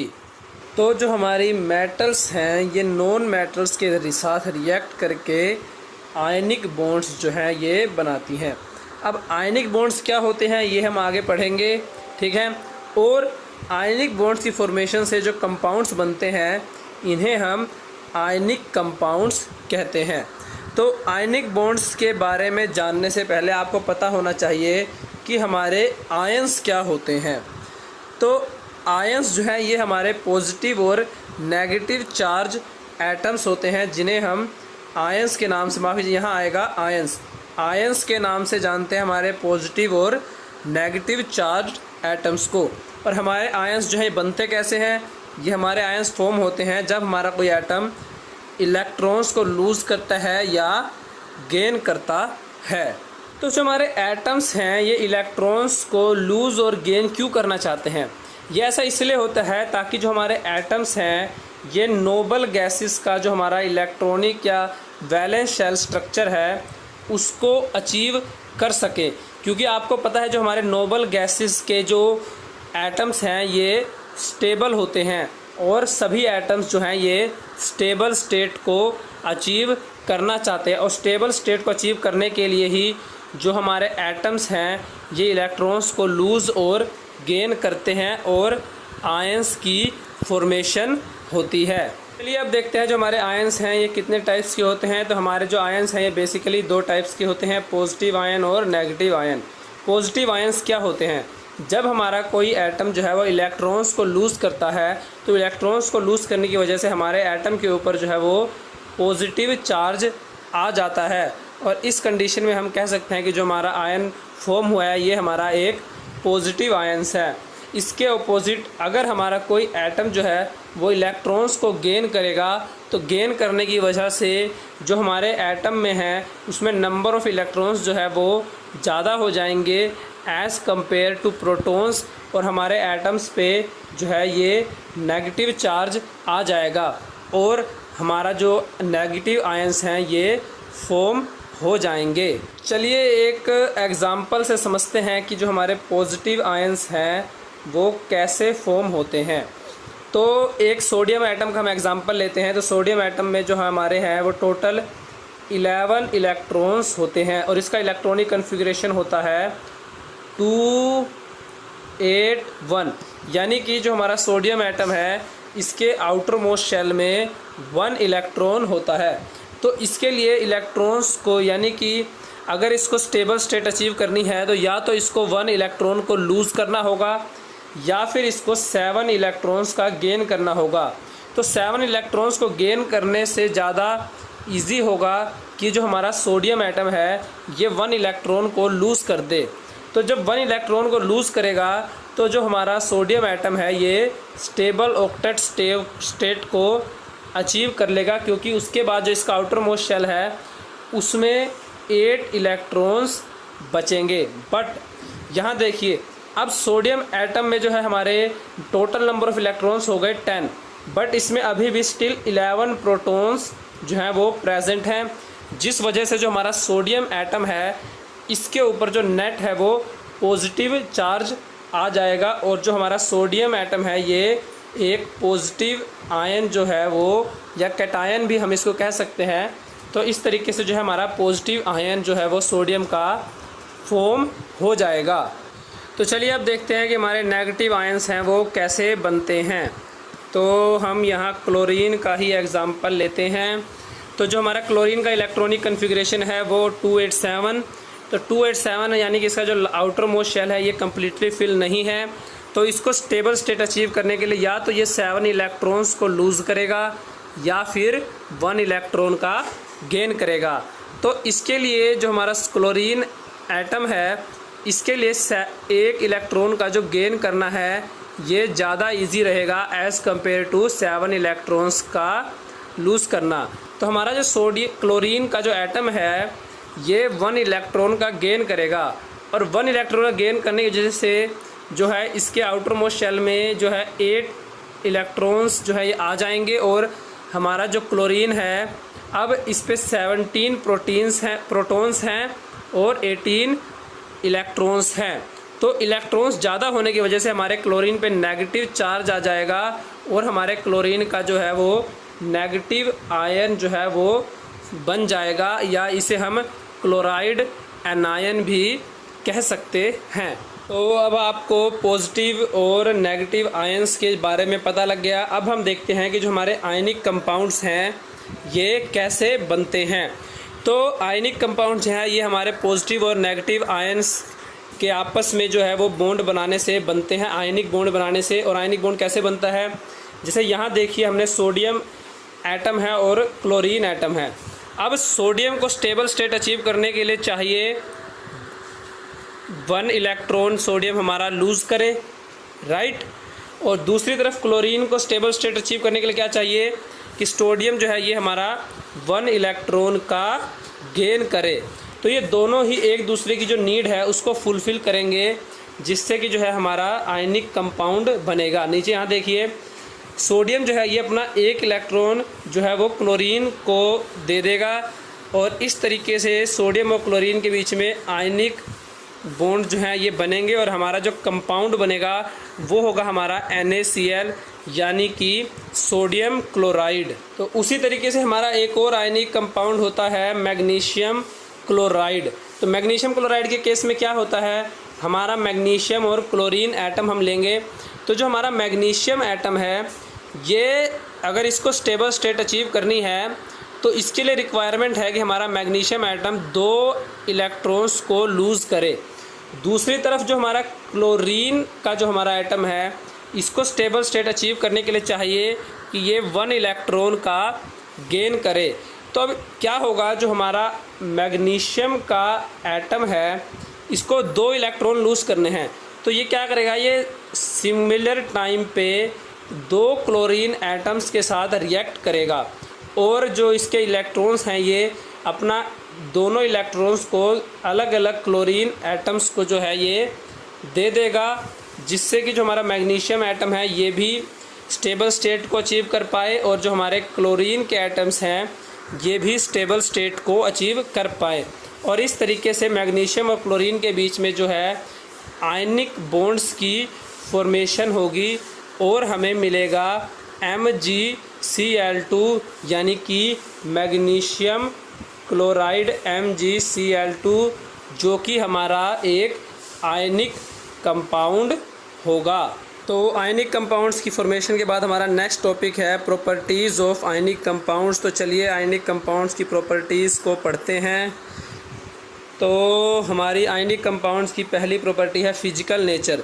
तो जो हमारे आयनिक कंपाउंड्स हैं ये सॉलिड होते हैं और हार्ड भी होते हैं। ऐसा क्यों होता है, क्योंकि जो हमारे पॉजिटिव और नेगेटिव आयंस हैं ये आपस में स्ट्रॉन्ग फोर्स ऑफ अट्रैक्शन से आपस में कंबाइन होते हैं और इसी वजह से जो हमारे आयनिक कंपाउंड्स हैं ये सॉलिड और हार्ड होते हैं। इसके अलावा जो हमारे आयनिक कंपाउंड्स हैं ये ब्रिटल होते हैं। ब्रिटल होने का मतलब है कि अगर आप इनके ऊपर प्रेशर अप्लाई करेंगे या फिर आप इनको हैमर से जो है इसको तो हैमर से जो है बीट करेंगे तो हमारे आयनिक कंपाउंड्स जो हैं ये पीसीज में ब्रेक डाउन हो जाएंगे। अगर हम आयनिक कंपाउंड्स की मेल्टिंग और बॉइलिंग पॉइंट्स की बात करें तो जो हमारे आयनिक कंपाउंड्स हैं इनका हाई मेल्टिंग और बॉइलिंग पॉइंट होता है, यानी कि अगर आपको इन्हें मेल्ट करना हो या बॉईल करना हो तो आपको इनको काफ़ी हाई टेम्परेचर पे गर्म करना होगा, तभी जो है हमारे जो है ये आयनिक कंपाउंड्स है ये मेल्ट या बॉईल होंगे। और इनका जो है ये हाई मेल्टिंग और बॉइलिंग पॉइंट क्यों होता है, क्योंकि जो हमारे पॉजिटिव और नेगेटिव आयंस हैं ये स्ट्रॉन्ग फोर्स ऑफ अट्रैक्शन से आपस में कंबाइन होते हैं और इस एनर्जी को, इस स्ट्रॉन्ग फोर्स ऑफ अट्रैक्शन को ब्रेक डाउन करने के लिए है जो आपको काफ़ी ज़्यादा अमाउंट ऑफ एनर्जी की रिक्वायरमेंट होती है। इसीलिए जो है इनका मेल्टिंग और बॉइलिंग पॉइंट काफ़ी हाई होता है। सोल्यूबिलिटी की बात की जाए तो जो हमारे आयनिक कंपाउंड्स हैं ये वाटर में मोस्टली सोल्यूबल होते हैं, जैसे कि हमारा NaCl है ये वाटर में सोल्यूबल होता है। बट जो हमारे आयनिक कंपाउंड्स हैं ये केरोसिन और पेट्रोल जैसे जो हमारे सॉल्वेंट्स हैं इनमें इनसोल्यूबल है, यानी कि इनमें डिज़ोल्व नहीं हो पाते। उसके बाद जो अगर हमारे आयनिक कंपाउंड्स की कंडक्टिविटी की बात की जाए तो हमारे आयनिक कंपाउंड्स जो हैं अगर आप इनका वाटरी सॉल्यूशन लेंगे या इनका मोल्टन स्टेट में लेंगे तो जो हमारे आयनिक कंपाउंड्स हैं इलेक्ट्रिसिटी को जो है पास आउट होने देते हैं या कंडक्ट कर सकते हैं। बट आयनिक कंपाउंड जो है ये सॉलिड स्टेट में जो है इलेक्ट्रिसिटी को कंडक्ट नहीं करते, क्योंकि सॉलिड स्टेट में जो है वो आयंस की मूवमेंट पॉसिबल नहीं होती, क्योंकि जो इनका स्ट्रक्चर है वो काफ़ी हार्ड स्ट्रक्चर। मैंने आपको बताया था कि आयंस के बीच में काफ़ी स्ट्रॉन्ग फोर्स ऑफ अट्रैक्शन होता है, इसीलिए जो है ये सॉलिड फॉर्म में जो है इलेक्ट्रिसिटी को कंडक्ट नहीं करते। बट मोल्टन स्टेट में क्या होता है, मोल्टन स्टेट में जो हमारे आयंस हैं ये फ्री होते हैं मूव करने के लिए, और इसीलिए जो है मोल्टन स्टेट में या फिर इनकी वाटर के साथ जो है सॉल्यूशन स्टेट है या एक्वस सॉल्यूशन है उसमें हमारे आयनिक कंपाउंड्स जो हैं वो इलेक्ट्रिसिटी को और हीट को कंडक्ट करते हैं। तो चलिए पढ़ते हैं कि जो हमारी मेटल्स हैं वो नेचर में कैसे जो है अकर करती हैं और हम जो है मेटल को कैसे गेट कर सकते हैं, कैसे एक्सट्रैक्ट कर सकते हैं। तो जो हमारा अर्थ का क्रस्ट है वो मेटल्स का मेजर सोर्स है, जहाँ से हमें मेटल्स जो है हम प्राप्त करते हैं या हमें मिलती हैं, राइट। उसके अलावा सी वाटर में भी जो है वो मेटल हमें मिलती है उसके सोल्यूबल सोर्स, जैसे कि सोडियम क्लोराइड या मैग्नीशियम क्लोराइड की फॉर्म में, right.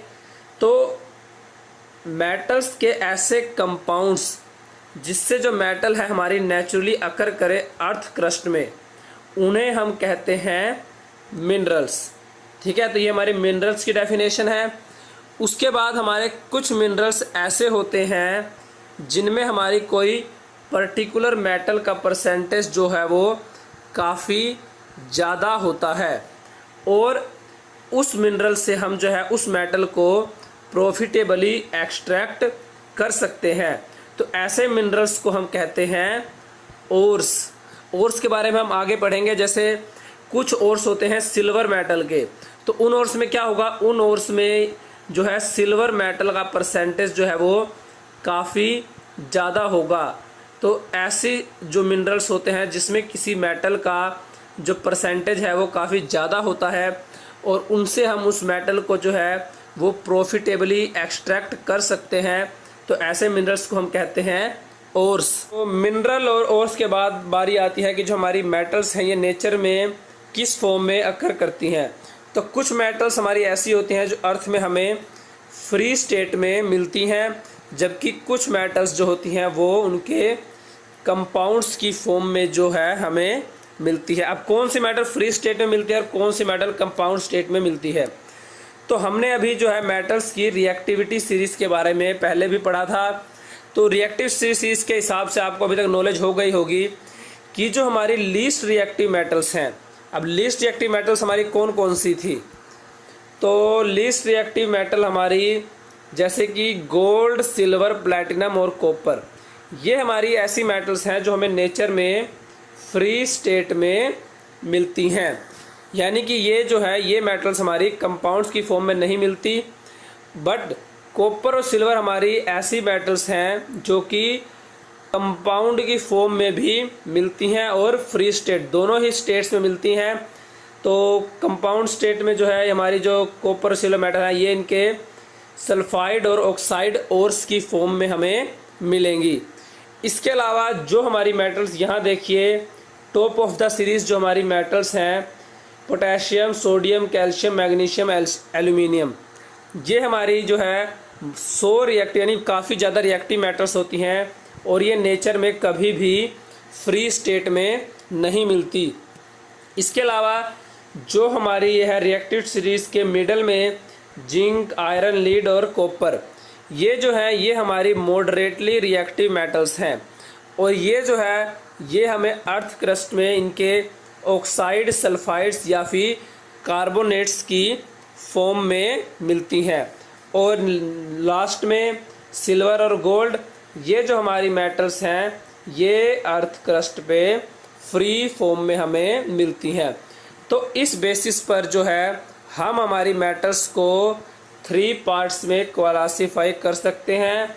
Metals of metals of जो है high reactivity, metals of low reactivity और मेटल्स ऑफ मीडियम रिएक्टिविटी। तो अब हमने मेटल्स को क्लासिफाई कर लिया। अब हम देखते हैं कि हम हमारी लो रिएक्टिव, मीडियम रिएक्टिव और हाई रिएक्टिव मेटल्स को एक्सट्रैक्ट कैसे कर सकते हैं। तो आपकी बुक में ही यहाँ हमें जो है पूरा एक चार्ट दिया हुआ है, जिससे कि आपको जो है और से हम मेटल्स को किस तरीके से एक्सट्रैक्ट करते हैं वो पूरा समझ में आ जाएगा। तो जो हमारी लो रिएक्टिव सीरीज़ की मेटल्स हैं जैसे कि गोल्ड और सिल्वर जो कि हमें फ्री स्टेट में मिलती है, तो हम क्या करते हैं, ये जो मेटल्स हैं या तो फ्री स्टेट में मिलेंगी या फिर इनके सल्फाइड ओर की फॉर्म में। अगर ये सल्फाइड ओर्स की फॉर्म में है तो हम इन मेटल ओर्स की क्या करेंगे, रोस्टिंग करेंगे। तो रोस्टिंग करने से ये जो मेटल है हमें मिल जाएंगी, और इन जो हमें मेटल्स मिलेगी इस मेटल का हम एक बार जो है रिफाइनिंग प्रोसेस करेंगे, और रिफाइनिंग प्रोसेस से क्या होगा, हमें जो है वो प्योर मेटल मिल जाएगी। दूसरी तरफ जो हमारी मीडियम रिएक्टिव मेटल्स हैं ये हमें 2 फॉर्म से मिलते हैं, या तो सल्फाइड ओर की फॉर्म में या फिर कार्बोनेट्स ओर की फॉर्म में। अगर ये सल्फाइड ओर की फॉर्म में है तो हम इनकी रोस्टिंग करेंगे, और अगर ये कार्बोनेट ओर की फॉर्म में है तो हम कैल्सिनेशन प्रोसेस का यूज़ करेंगे। दोनों ही प्रोसेस का यूज़ करके जो हम हमारे मेटल्स ओर हैं इनको ऑक्साइड ओर्स में कन्वर्ट कर देंगे। तो ऑक्साइड में कन्वर्ट करने के बाद क्या है, हम इन ऑक्साइड ओर्स का है जो रिडक्शन करेंगे। रिडक्शन करने से क्या होगा, जो ऑक्साइड्स हैं उसमें ऑक्सीजन जो है वो रिड्यूस हो जाएगी और हमें प्योर मेटल जो है हम एक्सट्रैक्ट कर सकते हैं। उसके बाद बारी आती है हाई रिएक्टिव मेटल्स की। तो हाई रिएक्टिव मेटल्स का हम क्या करते हैं, हम हाई रिएक्टिव मेटल्स की मोल्टन स्टेट में जो है उन ओर्स को लेते हैं और उनका इलेक्ट्रोलिसिस करते हैं। तो इलेक्ट्रोलिसिस के प्रोसेस से क्या होगा, इलेक्ट्रोलिसिस प्रोसेस से जो है हमें प्योर मेटल मिल जाएगी। तो ये तो थी रफली आपको जो है मैंने प्रोसेस के बारे में बताया था।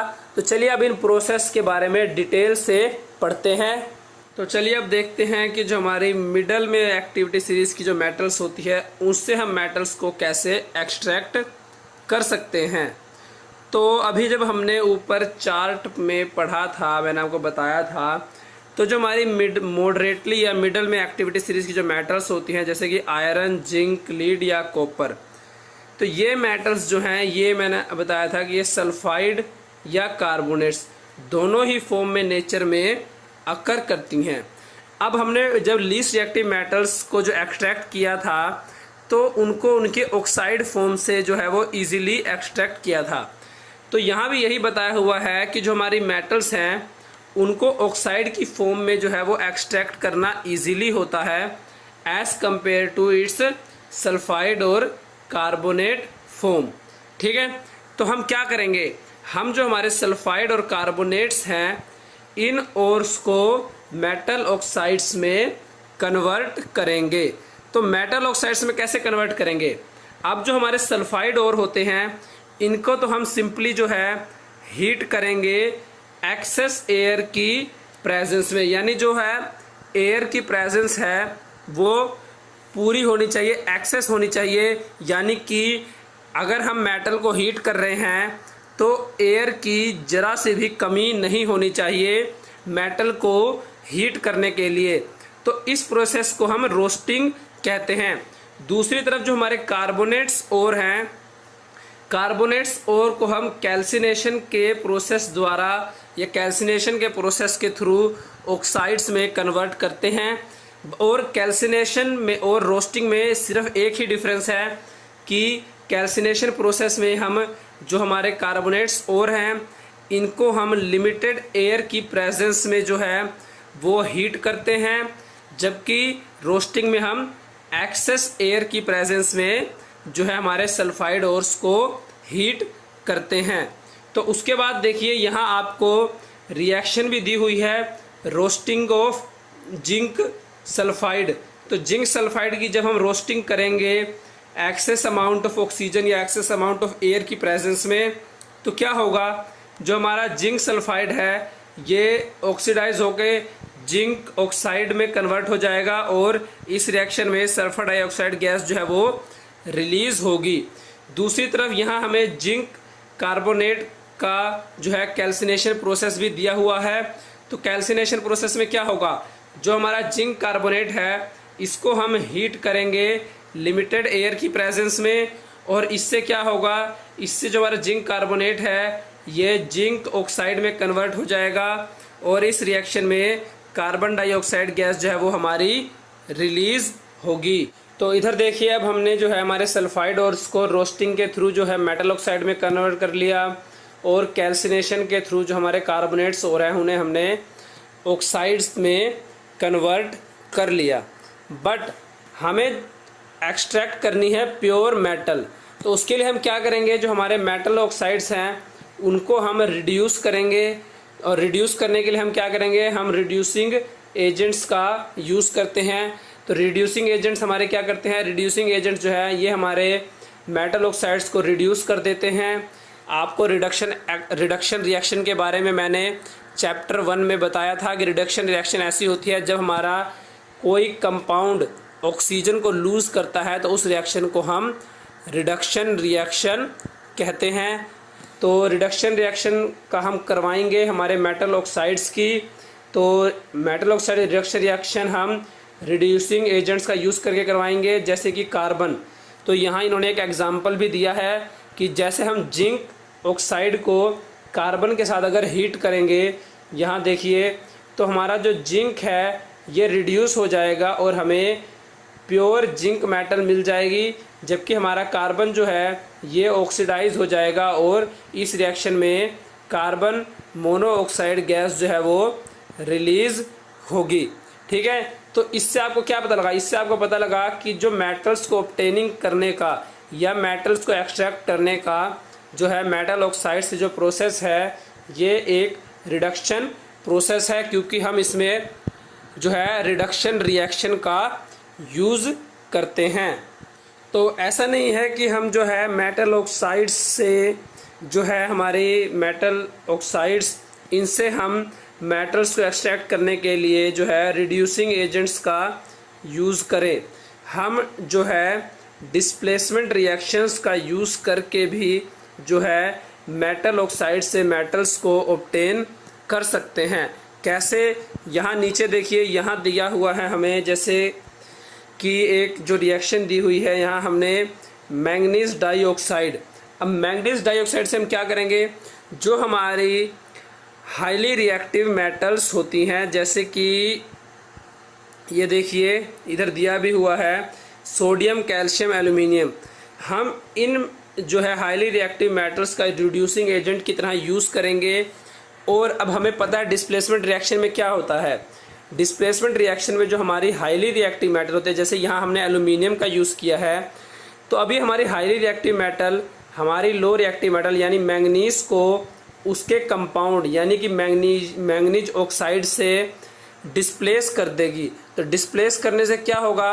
डिस्प्लेस करने से हमें हमारी जो मैंगनीज मेटल है ये हमारी जो है हम इसे एक्सट्रैक्ट कर पाएंगे। और जो हमारी एल्यूमिनियम है ये इसको डिस्प्लेस करके अपना खुद का सोल्ट बनाएगी, एल्यूमिनियम ट्राईऑक्साइड।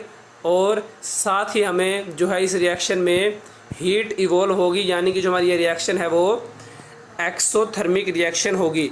तो अब आपको पता लग गया कि जो हम हमारी मेटल ऑक्साइड्स हैं उनसे हम मेटल्स को ऑक्सीडेशन और रिडक्शन दोनों ही प्रोसेस के थ्रू जो है वो ऑब्टेन कर सकते हैं। साथ ही हमने ये भी देखा कि जो हमारे मिडल में जो एक्टिविटी सीरीज की मेटल्स हैं वो कार्बोनेट्स और सल्फाइड्स और की फॉर्म में मिलती हैं, और दोनों ही फॉर्म से जो है मेटल को एक्सट्रैक्ट करने का हमने प्रोसेस देखा, रोस्टिंग और कैल्सिनेशन, जिसमें हम हमारे सल्फाइड और कार्बोनेट्स और को मेटल ऑक्साइड्स में कन्वर्ट करते हैं, और देन हमारे मेटल ऑक्साइड्स को हम रिडक्शन या डिस्प्लेसमेंट रिएक्शन का यूज़ करके जो है हमारी मेटल को हम एक्सट्रैक्ट कर लेते हैं।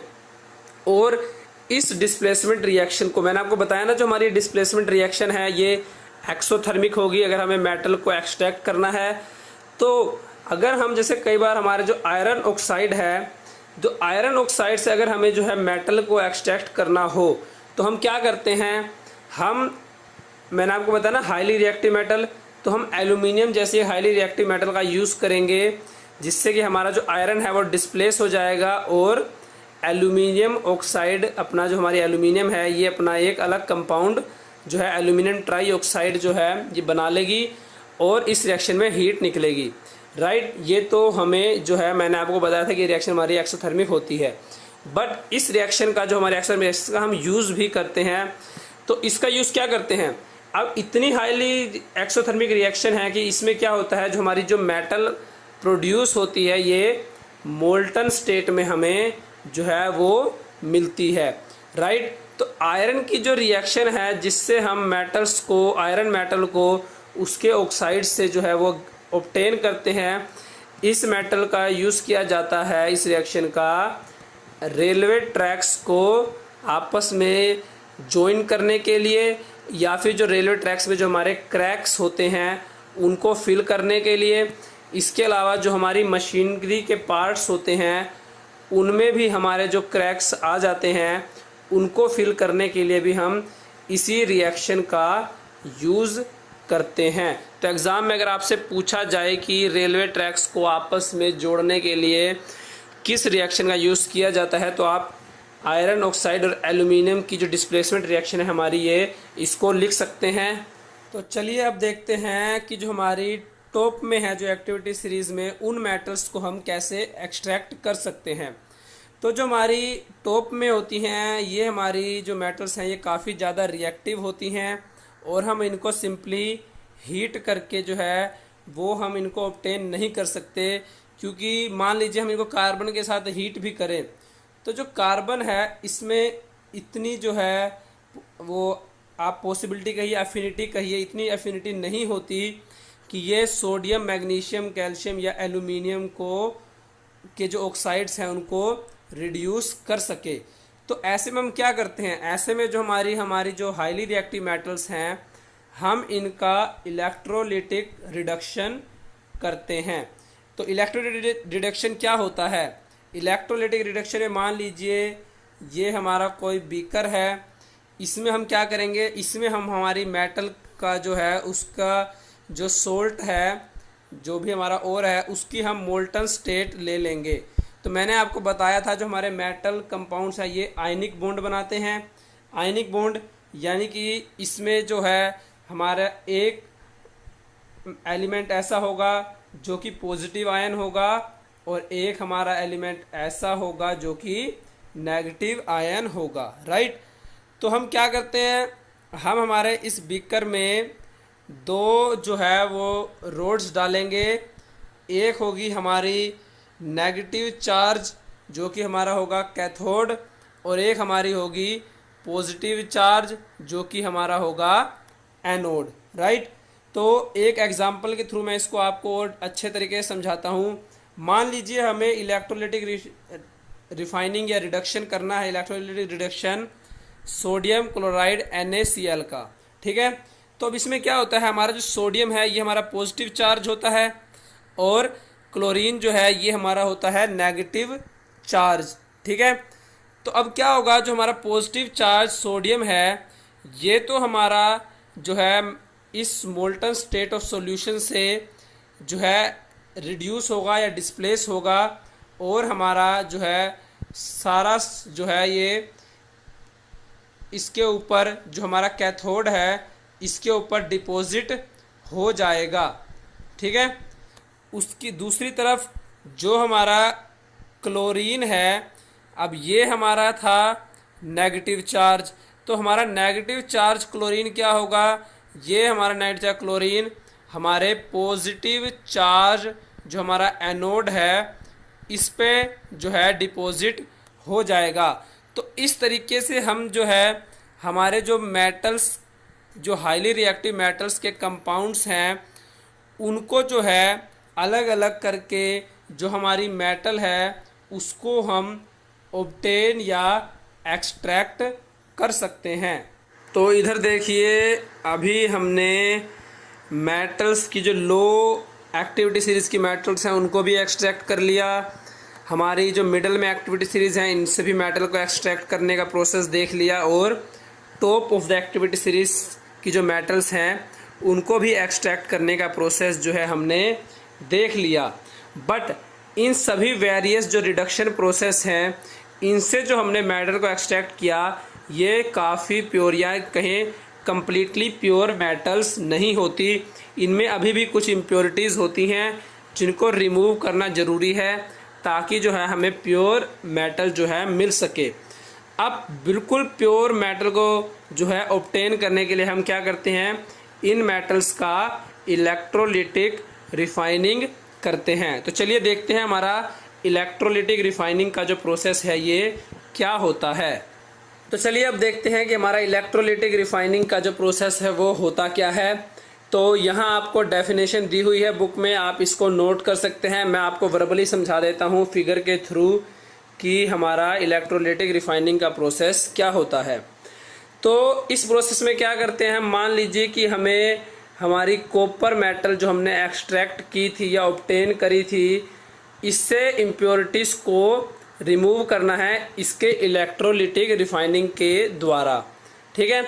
तो हम क्या करेंगे, हम हमारी इस कॉपर मेटल की जो है एक जो हमारी इम्प्योर कॉपर मेटल है इसकी एक जो है बार या स्टिक बनाएंगे और इसको हम एनोड की तरह, जैसे फिगर में हमें दिखाया है, एनोड की तरह यहाँ यूज़ करेंगे। और दूसरी तरफ हम इसी कॉपर मेटल की एक प्योर बार लेंगे और उसको हम कैथोड की तरीके तरह यूज़ करेंगे। और हम हमारे इस बीकर में जो है कॉपर का ही कोई सॉल्यूशन जो है वो हम कॉपर के किसी सोल्ट का सॉल्यूशन इस बीकर में फिल कर देंगे। मान लीजिए हमने इस बीकर में फिल कर दिया कॉपर सल्फेट सॉल्यूशन, ठीक है।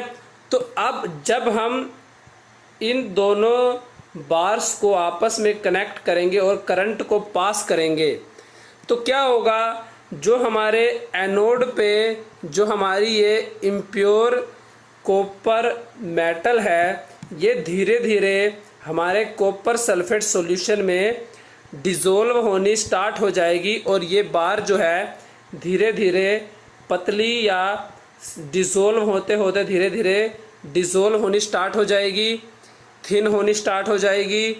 और दूसरी तरफ जो हमारी ये प्योर कॉपर मेटल की जो हमारी ये स्टिक है या बार है, इसके ऊपर इस सॉल्यूशन से धीरे धीरे प्योर जो है कॉपर मेटल डिपॉजिट होनी स्टार्ट हो जाएगी और हमारी ये बार धीरे धीरे थिक बार में कन्वर्ट हो जाएगी। और जो हमारी इम्प्योरिटीज़ हैं ये हमारी इम्प्योरिटीज़ इसी बीकर के बेस में जो है वो है बेस पे डिपॉजिट हो जाएंगी। तो इस तरीके से जो है हमारी जो मेटल यहाँ डिपॉजिट हुई कैथोड एंड पे ये हमारी जो है प्योर मेटल होगी। तो ये हमारा प्रोसेस होता है इलेक्ट्रोलिटिक रिफाइनिंग का, जिससे आप और भी जो हमारी मेटल्स हमने तीनों प्रोसेस से ऊपर एक्सट्रैक्ट की थी उनको आप प्योर फॉर्म में ऑब्टेन कर सकते हो। तो आगे देखते हैं, आगे हमारा सिर्फ एक ही टॉपिक रह गया है, कोरोजन और प्रिवेंशन ऑफ कोरोजन। तो इससे पहले यहाँ एक फैक्ट दिया हुआ है, मैं आपको ये बता देता हूँ, अगर एग्ज़ाम में पूछा जाए तो आप लिख सकते हैं कि जो हमारा प्योर गोल्ड होता है ये होता है 24 कैरेट का। बट जो 24 कैरेट का जो हमारा गोल्ड होता है ये काफ़ी सॉफ्ट होता है और इसका यूज़ आप ज्वेलरी बनाने के लिए नहीं कर सकते, ये काफ़ी सॉफ्ट है ये और हमारे हाथों से ही टूट जाता है। तो हम क्या करते हैं, हम इसको थोड़ा हार्ड बनाने के लिए इसमें सिल्वर या कॉपर जो है हमारे गोल्ड में मिक्स कर देते हैं। तो इससे क्या होता है, इससे जो हमारा गोल्ड है वो हार्ड हो जाता है और हार्ड होने के बाद हम इसका यूज़ जो है वो ज्वेलरी बनाने के लिए करते हैं। तो इंडिया में जो है हम बेसिकली 22 कैरेट जो है वो गोल्ड यूज़ करते हैं जो ज्वेलरी बनाने के लिए। अब 22 कैरेट गोल्ड में क्या होता है, इसमें जो है 22 कैरेट गोल्ड्स में 22 पार्ट्स जो होते हैं वो गोल्ड के होते हैं और 2 पार्ट्स जो होते हैं ये सिल्वर या कॉपर दोनों में से किसी भी मेटल के हो सकते हैं। तो चलिए देखते हैं कि हमारा कोरोजन क्या होता है। तो जो हमारी मेटल आर्टिकल्स हैं जब ये मॉइस्चर या एयर के कांटेक्ट में आती हैं तो ये उनके साथ रिएक्ट करके अपने कंपाउंड्स बनाने स्टार्ट कर देती हैं। जैसे कि अगर हम आयरन की बात करें तो आयरन जब एयर या वाटर के कांटेक्ट में आता है तो ये अपना कंपाउंड बनाता है आयरन ऑक्साइड, और इस आयरन ऑक्साइड को हम रस्टिंग के नाम से भी जानते हैं। उसी तरीके से अगर आप सिल्वर ज्वेलरीज की बात करें तो हमारी सिल्वर ज्वेलरीज जो है ये भी अगर एयर के कांटेक्ट या वाटर के कांटेक्ट में आएंगी तो ये सिल्वर ऑक्साइड जो है वो बनाएंगी, जिससे कि सिल्वर मेटल ज्वेलरी के ऊपर ब्लैक लेयर जो है वो चढ़ जाती है। तो ये जो प्रोसेस है इस प्रोसेस से जो है हमारी मेटल आर्टिकल्स को डैमेज होता है और हम कह सकते हैं कि जो हमारी मेटल आर्टिकल्स हैं वो कोरोड हो गई और इस प्रोसेस को कोरोजन के नाम से जाना जाता है। तो चलिए अब देखते हैं कि मेटल्स को कोरोजन से बचाने के लिए कौन कौन से स्टेप्स जो है हम यूज़ कर सकते हैं। तो अभी हमने पढ़ा था कि जो हमारा कोरोजन होता है वो तब होता है जब हमारी मेटल आर्टिकल्स एयर या वाटर के कांटेक्ट में आती हैं। तो अगर हम एयर या वाटर का कांटेक्ट जो है वो मेटल आर्टिकल्स से ख़त्म कर दें या स्टॉप कर दें तो हमारी मेटल आर्टिकल्स को हम कोरोजन से प्रिवेंट कर सकते हैं। तो इसका सबसे पहला मेथड होगा पेंटिंग। तो पेंटिंग करने से क्या करते हैं, हम मेटल आर्टिकल्स के ऊपर पेंट की एक लेयर जो है वो चढ़ा देते हैं जो कि मेटल आर्टिकल्स को कोरोजन से प्रिवेंट करती है। इसके अलावा हमारा एक मेथड होता है ग्रीस और ऑयल की लेयर जो है वो अप्लाई करना। तो ग्रीस और ऑयल की लेयर अप्लाई करने से मेटल आर्टिकल्स के ऊपर हम मेटल आर्टिकल्स का एयर या वाटर से जो कांटेक्ट है वो बिल्कुल ही जो है स्टॉप कर देते हैं और मेटल आर्टिकल्स को कोरोजन से प्रोटेक्ट कर देते हैं। इसके अलावा हमारा एक प्रोसेस होता है गैल्वनाइजेशन। अब गैल्वनाइजेशन प्रोसेस का यूज़ हम करते हैं आयरन आर्टिकल्स को रस्टिंग से बचाने के लिए। और इस प्रोसेस में हम क्या करते हैं, हम मेटल आर्टिकल से आयरन आर्टिकल्स के ऊपर जिंक मेटल की एक लेयर जो है वो अप्लाई करते हैं। अब हमारी जिंक मेटल जो है वो लेस रिएक्टिव होती है एज़ कम्पेयर टू आयरन। तो हमारी जो जिंक मेटल है ये आयरन आर्टिकल्स को कोरोजन से प्रोटेक्ट करती है। इसके बाद हमारा फोर्थ ऑप्शन है यूज़ ऑफ एलॉयज़। अब एलॉयज़ क्या होते हैं, जब हम हमारी मेटल आर्टिकल्स को, जो हमारी मेटल है उसको दूसरी मेटल्स के साथ मिक्स करते हैं। मान लीजिए कि अगर हम बात करें स्टील की, तो स्टील हमारा क्या होता है, स्टील जो है ये हमारा आयरन, कोबाल्ट, निकल आदि मेटल्स का जो है एटसेट्रा मेटल्स का एक कंपाउंड होता है, जो कि हम कह सकते हैं कि आयरन का एक एलॉय है। तो स्टील जो है ये आयरन के कंपैरिजन में कोरोजन से ज़्यादा प्रोटेक्टिव होता है। तो एलॉयज़ का यूज़ करके भी हम मेटल्स को जो है वो कोरोजन से बचा सकते हैं। For more updates, subscribe to our channel, click the show links and enjoy watching the video.